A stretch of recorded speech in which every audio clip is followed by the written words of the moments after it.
Hi there, Dave Douglas with Music for Praise, and we are into the Circle of Fifths, Part 2. Part 2. I am not a crook. So, those of you that are too young to get that joke, look up President Nixon and his resignation. You'll find it. Anyway, moving right along, in the Circle of Fifths, we took a look at that outer circle, which starts with C at the top. That's the way I like it. And you came around clockwise to G, which is 1 sharp, D, 2 sharps, A, I can get it out, A, 3 sharps, E, 4 sharps, and so on until you get around to the bottom. And there's 3 of them down there at the bottom that actually counteract with the flats coming around the other way. And that would be the B and the F sharp. And then you have a D flat sitting over there. But let's come around the other way. If you go the other way with the flats, F is 1 flat, B flat has 2 flats. You see F, B flat, E flat has 3, A flat has 4, D flat has 5 flats, and it also looks the same as what C sharp would look like if you have a C sharp scale. And then you have F sharp. F sharp looks like G flat, F sharp, G flat. And those 2 scales look exactly alike also. So now we have that outer circle. What we want to look at is the inside circle. Now, the inside circle today deals with the relative minor. New words, relative minor, and you'll see they all line up. That A, this is C. The A is called a relative minor because C scale has no sharps or flats, right? Neither does the A minor scale.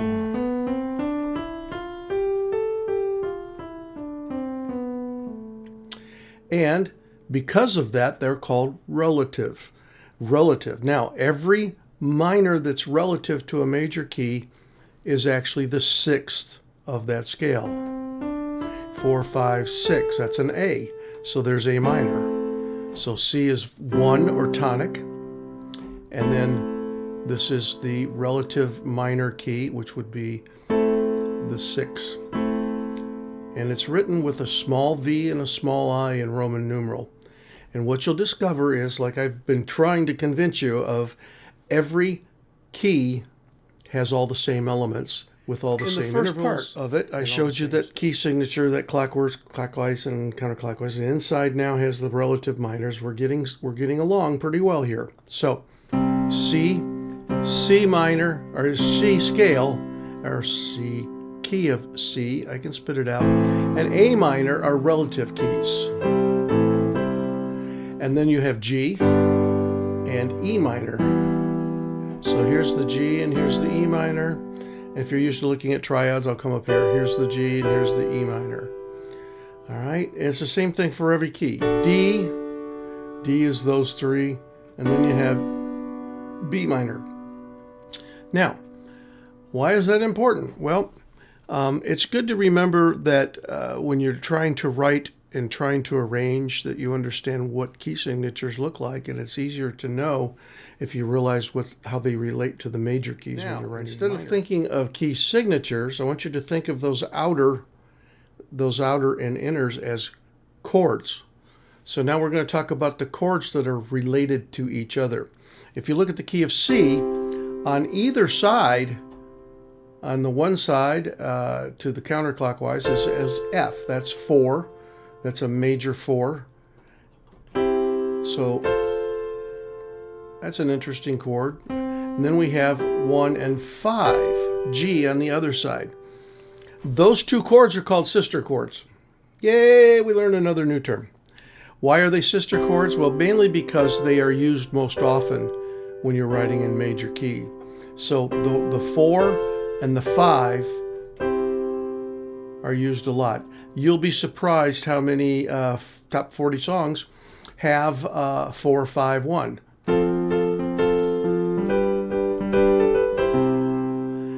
That chord structure is used an awful lot.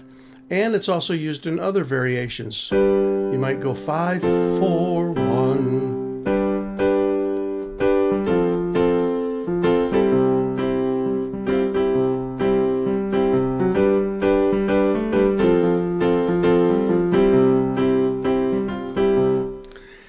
So those are used over and over again and are often found in several songs. So your ear likes that because they're sister chords and they're relative to each other like that. But then there's other ways that you can get around in chord structures, and that's by using the relative keys also. So when I'm in this, there is a thing called 2-5-1. 2-5-1 I use a lot in music, and in C it would be a D minor, and then it would be a G, and then it would lead to 1. So you'll hear my music sound like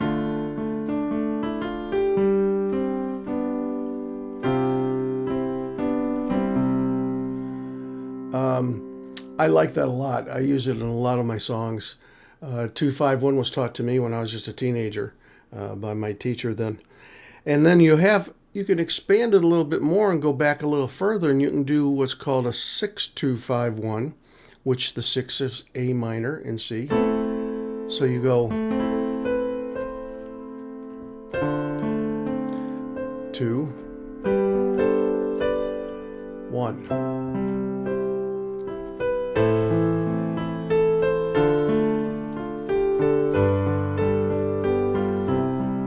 You hear how they just flow into each other? So those are called chord progressions, and there's a lot of different chord progressions. I could make the 2 a major. So we're doing a 6.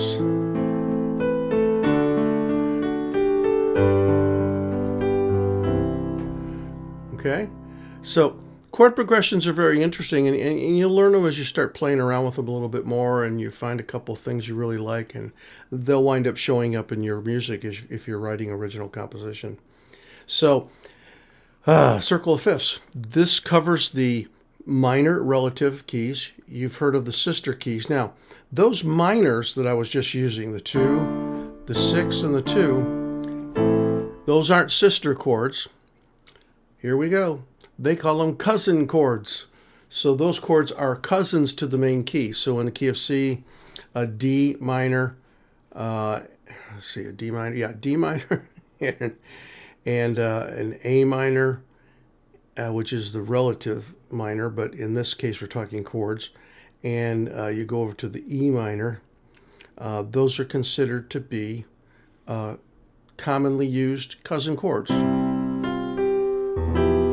E minor. I'm sorry, I'm not sitting straight. That's why I keep hitting wrong notes, but that's just the way it is. I bet you hit a few too. So, that's a male chauvinistic thing, I guess. I don't know. I would call them sister chords. I could call them akin. But these are called also other things, and here we go. New words. The key chord, if you're in the key of C, a C chord is a tonic chord. Tonic. So that's a new word. Tonic meaning, I don't know what. I'll put it on the screen.